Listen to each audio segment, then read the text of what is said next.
नमस्कार, बहुत स्वागत है आपका डिबेट लाइव बड़ी बहस मध्य प्रदेश में। मैं हूं आपके साथ अमित शर्मा। मध्य प्रदेश विधानसभा में एक बार फिर सियासी घमासान देखने को मिला। सत्ता पक्ष और विपक्ष के बीच जनहित से लेकर राजनीतिक आरोप प्रत्यारोप तक तीखी नोकझोंक हुई। कांग्रेस विधायकों ने काले एप्रन पहनकर विरोध जताया, प्रश्नकाल में जवाबों से असंतुष्ट होकर वॉकआउट भी किया और सदन से बाहर सरकार के खिलाफ नारेबाजी। विपक्ष ने स्वास्थ्य सेवाओं की बदहाली, कुपोषण, भुखमरी, निवेश और भ्रष्टाचार के मुद्दों पर सरकार को घेरा, तो सत्ता पक्ष ने ठोस तर्कों से जवाब देने की कोशिश की। लेकिन सवाल यह है कि क्या विपक्ष के ये आरोप सही हैं या सरकार की सफाई कारगर है? चर्चा की शुरुआत से पहले एक नजर इस रिपोर्ट पर डालेंगे।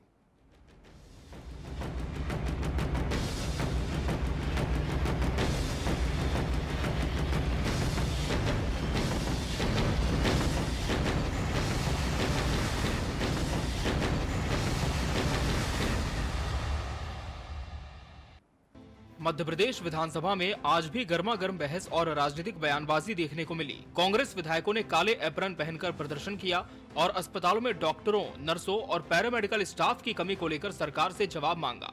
जब सरकार ने जवाब दिया तो विपक्ष असंतुष्ट होकर वॉकआउट कर गया।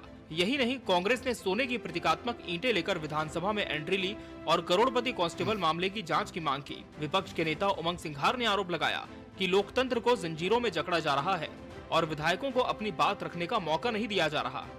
सरकार इस पर चर्चा नहीं कराना चाहती, भ्रष्टाचार को छुपाना चाहती। करोड़ों रुपए, हजारों करोड़, परिवहन का बजट 150 करोड़ का और 5000 से ज्यादा करोड़ का घोटाला हो रहा है। तो बजट से ज्यादा घोटाला उस विभाग में हो रहा है। ईंटें निकल रही खेतों के अंदर, आम जनता की गाड़ी कमाई का पैसा। कौन अधिकारी भ्रष्टाचारी है, कर्मचारी, मंत्री?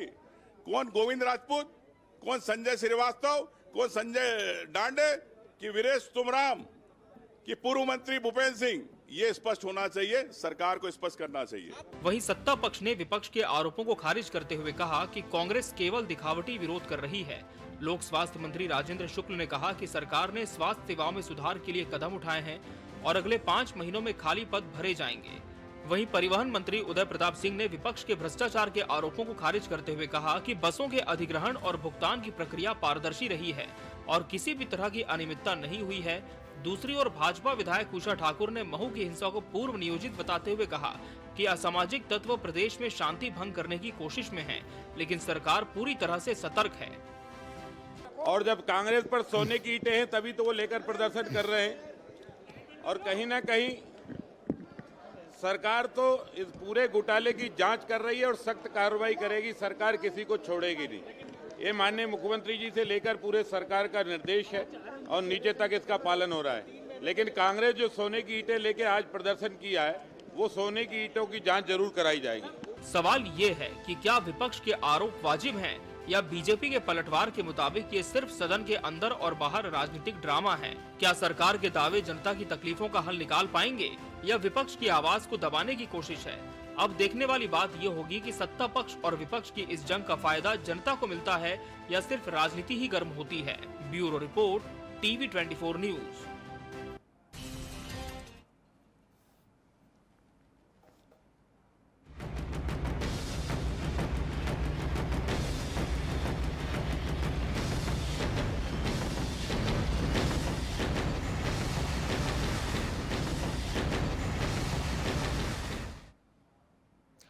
तो सदन विरोध और गतिरोध, आज इसी विषय पर हमारी चर्चा होगी और इसके लिए हमारे साथ खास मेहमानों का पैनल भी जुड़ चुका है। हमारे साथ भाजपा प्रवक्ता अजय सिंह यादव जी जुड़े हैं। अजय जी, बहुत स्वागत है आपका इस चर्चा में। कांग्रेस प्रवक्ता जितेंद्र मिश्रा जी प्रतिपक्ष का पक्ष रखेंगे। जितेंद्र जी, आपका भी बहुत बहुत स्वागत है। और वरिष्ठ पत्रकार योगेश जी भी चर्चा का अहम हिस्सा है। योगीराज जी, आपका भी बहुत बहुत स्वागत है। जितेंद्र जी, 2 दिन पहले काले नाग को लेकर आप लोगों ने सदन में एंटर करने की कोशिश की और लगातार आरोप लगाया कि सरकार युवाओं के हक को डसने का काम कर रही है, उन्हें रोजगार नहीं दे रही है। आज सोने की ईंट लेकर आपके जो तमाम नेता थे वो पहुंचे, लेकिन जो मुद्दे उठाने थे विपक्ष को, क्या आप मानते हैं कि मुद्दे उठाने में सफल रहा विपक्ष, और क्या जवाब आया सत्ता पक्ष की ओर से इस पर? देखिए, कांग्रेस मध्य प्रदेश में विपक्ष में है जी। हम अपने उत्तरदायित्व का पालन कर रहे हैं। लगातार भारतीय जनता पार्टी की सरकार अपने वादों से मुकर रही है, उसको लेकर के हम लगातार प्रदर्शन कर रहे हैं। जी। भारतीय जनता पार्टी की सरकार ने ये वादा किया था मुख्यमंत्री के रूप में शिवराज सिंह चौहान जी ने जी। कि हमारी आएगी सरकार तो 2700 रुपए कुंटल गेहूं, 3100 रुपए कुंटल धान, जी। 6000 रुपए सोयाबीन और 3000 रुपए लाडली बहनाओं को मिलेंगे। आज जब बात करते हैं तो कह रहे हैं राशि नहीं बढ़ाई जाएगी। ये कौन सा तर्क हुआ सरकार का? आज आप ये देखिए, एक चपरासी क्या छापा डालिए, करोड़ों रुपए निकल रहे हैं। एक सिपाही क्या छापा डालिए, सोने की ईंटें निकल रही हैं, चांदी की सिल्लियां निकल रही हैं, सैकड़ों करोड़ रुपए भ्रष्टाचार के सामने आ रहे हैं। तो लेकर के आप बताइए क्या करना चाहिए? इस सरकार को जरा भी शर्म नहीं आ रही है।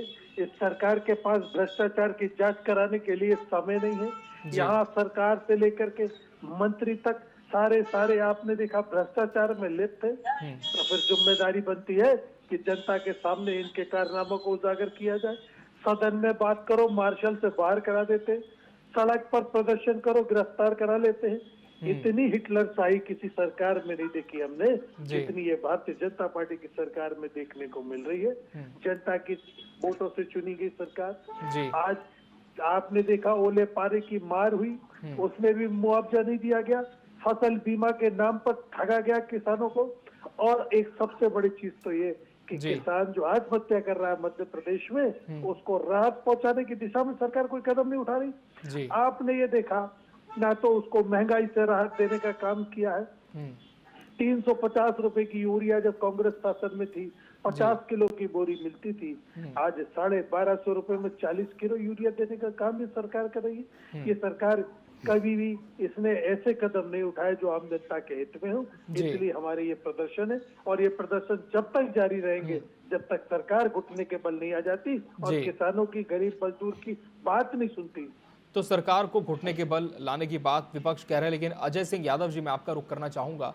इस पूरे प्रदर्शन को आप भी लगातार देख रहे हैं और आपकी पार्टी ने इस पर पलटवार भी किया, लेकिन विपक्ष का आरोप यह है कि जो वादे आपने मैनिफेस्टो में किए थे वो तो पूरे नहीं हुए, बजट में हमें कुछ खास मिला नहीं, और जब प्रदर्शन करते हुए जनता की बात रखने की कोशिश करते हैं तो हिटलर शाही करती है सरकार।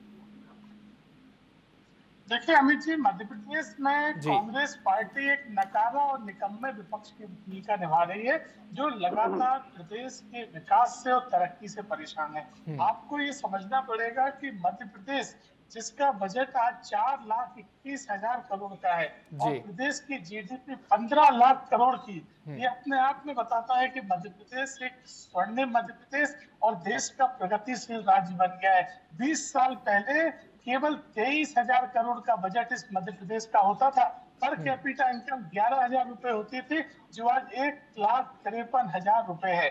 मध्य प्रदेश में ये भारतीय जनता पार्टी सरकार की वो उपलब्धियां हैं जो सभी के सामने। ऐसे में कांग्रेस पार्टी, जिन्होंने लगातार झूठ बोला, भ्रम फैलाया और झूठ बोलकर राजनीति करी, आज केवल और केवल जनता के बीच में भ्रम फैला रहे हैं। जीआईएस के माध्यम से जिस तरह से 30 लाख करोड़ के निवेश करार मध्य प्रदेश के लिए हुए, तो कांग्रेस के नेता भ्रम फैलाते रहे कि निवेश ना करें, मध्य प्रदेश की निवेश की स्थिति नहीं है। तो ऐसा नकारा विपक्ष देश में कहीं नहीं हो सकता है। दूसरी तरफ मध्य प्रदेश में हमने तमाम वायदे पूरे किए। लाडली बहनों को जहां पहले 1,000 रुपए मिलते थे, अब 1,250 मिल रहे हैं और समय के साथ ही लगातार वृद्धि होगी। कांग्रेस कहती थी चुनाव के बाद बंद हो जाएंगे। गेहूं की समर्थन मूल्य की बात 5 साल में 2700 की बात हुई थी, हमने अभी 2600 दे दिए और मुख्यमंत्री जी ने आज सदन में घोषणा की है कि अगले साल 2700 से ज्यादा गेहूं के दाम होंगे। देश का एक अकेला राज्य मध्य प्रदेश जहाँ 175 रुपए गेहूं पे बोनस और धान पर प्रति हेक्टेयर 4,000 रुपए का बोनस किसानों को मिलता है। साथ ही किसानों को 5 रुपए में जो जिस तरह से बिजली के स्थायी कनेक्शन दिए जा रहे हैं, तो ये बहुत बड़ी सौगात है। मध्य प्रदेश की औद्योगिक विकास दर आज 11% के ऊपर चली गई है। कांग्रेस की सरकार में नेगेटिव में थी। मध्य प्रदेश की कृषि विकास दर में जिस तरह की वृद्धि हुई है, कृषि का रकबा जिस तरह से बढ़ा है, केन बेतवा लिंक परियोजना 1 लाख करोड़ की परियोजना जो मध्य प्रदेश के किसानों को 11 जिलों में लाभान्वित करने जा रही है। पार्वती सिंध लिंक योजना, तो ये ऐसी योजनाएं हैं जो कांग्रेस को दिखाई नहीं देती हैं। ये तो केवल सांप बिच्छू का खेल खेल रहे हैं, खिलौने लाते हैं, सदन में चर्चा के लिए बुलाते हैं तो भाग जाते हैं।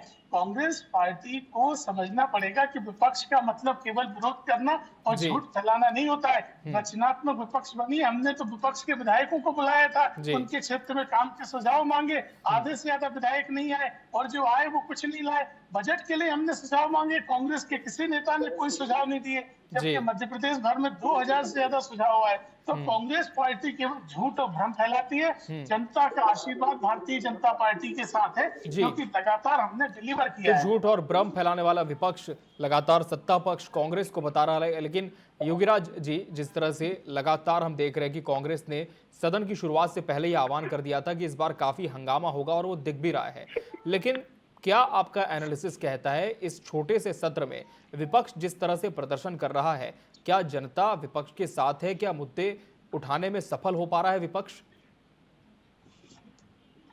नहीं, देखिए, मुद्दे तो ऐसे ही उठाए जाते हैं, उसका कोई दूसरा तरीका तो है नहीं। जी। भाई विपक्ष जो है प्रदर्शन कर सकता है और सरकार के खिलाफ नारेबाजी, हंगामा, ये विपक्ष का तो काम ही है। और अभी तक ये भी आप ये है कि मोहन सरकार को मध्य प्रदेश में अभी 1 साल हो गया, जी। 1 साल से ज्यादा हो गया। तो मोहन सरकार को अब ये जवाब देने की मोड में आ जाना चाहिए, क्योंकि ये बिल्कुल सही बात है, मध्य प्रदेश में भ्रष्टाचार चरम पर है। और ये जो मुद्दा है सौरभ शर्मा वाला मामला, जी जी, उसका सत्य सब जानना चाहते हैं। इतनी सारी इसमें कवायद हो गई, जी, पूछताछ हो गई, इसमें लोगों को पकड़ा गया। हाँ। लेकिन अभी तक ये पता नहीं पड़ा कि ये 52 किलो सोना था किसका, जी, वो है कहाँ, कौन इसको ले जा रहा था, किसके लिए ले जाया जा रहा था। तो ये तो जनता भी जानना चाहती है। जी, और केवल अकेला सौरभ शर्मा का मामला नहीं है, प्रदेश में दूसरे भी बहुत सारे मामले हैं। जी, अब प्रदेश के मंत्री भी ये कहें कि साहब जनता तो भिखारी है, तो ये सरकार को अब इस बारे में सोचना पड़ेगा, जवाब देना पड़ेगा। जी, अब ऐसा नहीं है कि इसमें बिल्कुल ये बात बिल्कुल सही है कि मध्य प्रदेश सरकार के पास बताने को उपलब्धियां बहुत है, जी, लेकिन जो बात आप जीरो टॉलरेंस की आप बात करते हैं भ्रष्टाचार पर, जी, करप्शन पर, आप जो जीरो टॉलरेंस की बार बार जो बातें हो रही हैं, जी, उस जीरो टॉलरेंस पर अब आपको साबित करना पड़ेगा कि अब हम भ्रष्टाचार मुक्त प्रशासन देने में अब सक्षम हो गए हैं। ये जिम्मेदारी सरकार की है। जी, और मुद्दे बहुत से लगातार आ रहे हैं। जी, बिल्कुल साफ चीजें होनी चाहिए, वरना ये होगा कि एक हनी ट्रैप हुआ था पिछली सरकार में, जी, उसका भी आज तक कुछ नहीं। तो कोई भी यदि करप्शन का मैटर आता है तो जो भ्रष्टाचार करने वाला है वो जेल में होना चाहिए, और आगे से ऐसी व्यवस्था होनी चाहिए कि वो कभी कोई ऐसा आदमी भ्रष्टाचार करने के बारे में सोच भी ना सके। जी, भले ही आप मध्य प्रदेश में सबसे बड़ा बजट दें, ऐतिहासिक आपने बजट दिया, अभी तक का सबसे बड़ा बजट दिया, ये बिल्कुल सही बात है। 4,32,000 करोड़ बहुत बड़ी रकम होती है, बिल्कुल। लेकिन यदि करप्शन पर लगाम नहीं लगाया तो ये सारी कवायद जीरो है। जी, लेकिन योगीराज जी, सदन के बाहर तो निश्चित तौर पर विपक्ष का प्रदर्शन दिख रहा है, लेकिन जहां तक सदन के अंदर की बात है, तो क्या आपको लगता है कि विपक्ष का पार्टिसिपेशन उतना ही है जितना सदन के बाहर हो रहा है? नहीं, देखिए, मैंने पहले भी कहा कि विपक्ष के पास जो अवसर होते हैं वो उन अवसरों को बुलाने की कोशिश कर रही है। जी, ये बात जरूर है कि कई बार सदन में ऐसा लगता है कि विपक्ष और सत्ता पक्ष एक जैसे रोल में एक ही भूमिका अदा कर रहे हैं। जी, तो पुरजोर तरीके से इसको उठाना चाहिए। और दूसरी एक महत्वपूर्ण बात मैं आपको बताऊं जी, कि विपक्ष के जो भी विधायक इस मामले को उठा रहे हैं वो इतने स्ट्रांगली उठाएं कि उनका खुद का पक्ष भी इतना मजबूत हो कि लोगों को लगे कि नहीं यार ये हमारी ईमानदारी की बात कर रहा है। अभी क्या हो रहा है, विपक्ष मुद्दे उठाता है और सत्ता पक्ष कोई पुराना मैटर उसके खिलाफ खोल देता, चुप हो जाते हैं। उमंग सिंगार को लेकर भी एक पुराना मामला खोल दिया, हेमंत करकरे को लेकर पुराना मामला खोल दिया। तो ये तो नूरा कुश्ती चल रही है सदन में, इस नूरा कुश्ती पर भी विराम लगना है। बिल्कुल। जितेंद्र जी, क्या इस बात से सहमति रखते हैं आप? जैसे कि योगीराज जी कह रहे हैं कि आप मुद्दे तो उठाते हैं, कहीं ना कहीं बहुत अच्छा प्रदर्शन भी होता है, लेकिन एक जो कंसिस्टेंसी होती है वो कहीं ना कहीं कमी हो जाती है जब सत्ता पक्ष की तरफ से पलटवार आता है। और दूसरा सवाल मेरा आपसे यही रहेगा जितेंद्र जी कि सदन छोटा है, बहुत संक्षिप्त है, बार बार विपक्ष ने भी इस बात को जोर शोर से उठाया है, तो अब इस बचे हुए सत्र के जो दिन शेष रह गए हैं, आगे क्या स्ट्रेटेजी होगी, क्या रणनीति होगी, क्या प्रदर्शनों का दौर और हमें देखने को मिलेगा, या सार्थक चर्चा भी करने की तैयारी है विपक्ष की सत्ता पक्ष के साथ? देखिए अमित जी, सबसे पहली चीज तो ये कि आप खुद अंदाजा लगाइए, योगी राज जी बैठे हैं, वरिष्ठ पत्रकार हैं, आपके पास भी पत्रकारिता का अनुभव है। 150 करोड़ का परिवहन का बजट है, 5,000 करोड़ रुपए से ऊपर का भ्रष्टाचार आपने देख लिया। इसका मतलब यह है कि सरकार इस प्रदेश की चिंता छोड़ करके अपने पेट भरने में लगी है। मंत्री से लेकर मुख्यमंत्री तक जरा भी चिंता नहीं कर रहे। कौन से मामले उठाए, कौन से मुद्दे उठाए। सौरभ शर्मा का मामला आपने देखा, एक सिपाही के यहाँ सैकड़ों करोड़ रुपए की संपत्ति मिलती है, तो अगर ऊपर बढ़ जाएंगे और किसी मंत्री के छापा डल जाए, अंदाज लगाइए कितना विराट रुपया मिल सकता है उसके यहाँ। ये भ्रष्टाचार का नमूना है। हम लगातार, हमारी कंसिस्टेंसी इस बात को लेकर के है कि सरकार से जवाब क्यों नहीं आ रहा। सरकार से जवाब आना चाहिए। आप एक बात और मैं बताऊं आपको, जब हम सरकार में थे तो रेत का रेवेन्यू, राजस्व जो है वो बड़ी तेजी से बढ़ा था। आज आप देखिए राजस्व कमी आ रही है, खासतौर से खनिज के मामले में। क्यों? क्योंकि कहीं ना कहीं लीकेज हो रहा है राजस्व का, कहीं ना कहीं व्यक्तिगत रूप से फायदा पहुंचाने की दृष्टि से, या ये कहें आर्थिक रूप से फायदा पहुंचाने की दृष्टि से सरकार ऐसे ठेके दे रही है जिससे सरकार का राजस्व कम हो और व्यक्तिगत रूप से आर्थिक फायदे दूसरे लोगों को हो। तो ये सरकार ने वोट इसलिए नहीं दिए लोगों ने कि आप अपने पेट भरिए। हम लगातार मांग कर रहे हैं कि राजस्व को लेकर आपकी नीति क्या है वो बताइए। अब आप बताइए, जवाब देने को तैयार नहीं है तो क्या होगा। आप ये कहते हैं और ये आरोप हमारे ऊपर लग भी रहा है कि हम सदन के अंदर दूसरे प्रश्न नहीं उठा रहे। अरे जब मूलभूत प्रश्नों की बात नहीं होगी, जब मूलभूत प्रश्नों के जवाब नहीं आएंगे, सीधा सीधा है सौरभ शर्मा के बयान है कि डायरी में सब कुछ लिखा है, इसमें परिवहन मंत्रियों के नाम भी लिखे, जांच क्यों नहीं हो रही है, उनका सामना क्यों नहीं हो रही। आप ही बताइए, कुछ 1,500 रुपया नहीं है, सैकड़ों करोड़ रुपए का सामान है जो कि आपको लावारिस मिल रहा है। और ये सरकार कैसी नपुंसक सरकार है जो ये पता नहीं लगा पा रही है कि ये पैसा कहाँ से आया, ये सोना कहाँ से आया, चांदी कहाँ से आया, ये जवाहरात कहाँ से आए। तो आप अंदाज लगाइए कि किस तरह से सरकार चला रही है। जवाब दीजिए अजय सिंह यादव जी। इसी सोने को लेकर आज ईंट लेकर भी पहुंचे थे कांग्रेस के जो तमाम साथी थे, लेकिन जवाब क्यों नहीं आ रहा सरकार की ओर से। क्या जांच में कोई कोताही हो रही है, इसी वजह से सरकार के खिलाफ लगातार आक्रोश कांग्रेस का है, भ्रष्टाचार के मुद्दे उठ रहे हैं। अजय जी।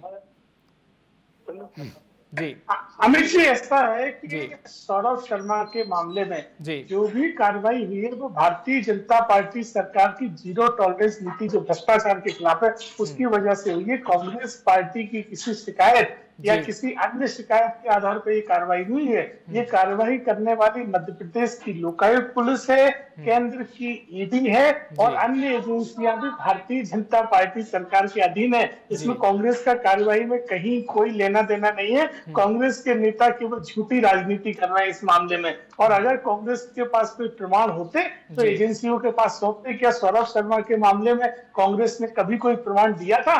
तो ये एजेंसियां हैं जो स्वतंत्र रूप से काम कर रही है। ये भाजपा सरकार की नीति है और इस मामले में जो भी आरोपी है उनके ऊपर कार्रवाई की जा रही है। सौरभ शर्मा उनके सहयोगी जेल के अंदर हैं, उनकी संपत्तियों को राजसात करने की प्रक्रिया चल रही है। जो गोल्ड और कैश जब्त किया है वो भी मध्य प्रदेश की सरकार की दृढ़ इच्छा शक्ति की वजह से जब्त हुआ है। दूसरी तरफ मैं कुछ और मुद्दों की बात करना चाहूंगा। स्वास्थ्य सेवाओं को लेकर आज भाजपा के ऊपर आरोप लगाते हुए कांग्रेस ने बहिर्गमन किया। कांग्रेस को बताना पड़ेगा कि 50 सालों में केवल 5 मेडिकल कॉलेज थे मध्य प्रदेश में और आज 30 मेडिकल कॉलेज हैं। ये 20 सालों की भारतीय जनता पार्टी की सरकार की उपलब्धियां हैं। आज जिस तरह से एयर एम्बुलेंस जैसी सुविधाएं तक मध्य प्रदेश की जनता को दी है तो ये डॉक्टर मोहन यादव जी की सरकार की सौगातें। शिक्षा के क्षेत्र में आज कांग्रेस के नेता जयवर्धन सिंह जी ने तो हल्ला मचाया, तो मुख्यमंत्री जी ने स्पष्ट तौर पर कहा कि गुना तक में विश्वविद्यालय नहीं खोल पाए। गुना में भी तात्या टोपे विश्वविद्यालय